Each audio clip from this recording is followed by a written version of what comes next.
అందరూ అభిమన్యుణ్ణి చూపించి సగం సగం తెలిసిన పనులు చేయొద్దని అంటారు.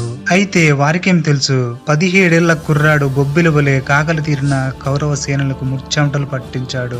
ఎలాంటి వణుకు బెనుకు లేకుండా దుర్భేద్యమైన, ఎవ్వరూ ఛేదించలేనటువంటి అత్యంత కఠినమైన పద్మవ్యూహంలోకి ప్రవేశించి తోడుగా వస్తారనుకున్న పాండవ పెద్దలు ఎవ్వరూ రాకపోయినా ఒకే ఒక్కడు కౌరవ సేనల్ని హడలెత్తించాడు. యుద్ధరంగంలో సింహనాదం చేస్తూ వేలాది మంది కౌరవ సేనాధిసేనుల్ని మట్టి కరిపించాడు. రణరంగంలో మండే సూర్యునిలా ప్రకాశిస్తూ సాక్షాత్తు ఆ మహాశివుడు ప్రళయకాల రుద్రునిలా తాండవం చేస్తున్నాడా అన్నట్లుగా కనీవిని ఎరుగని యుద్ధం చేస్తున్నాడు.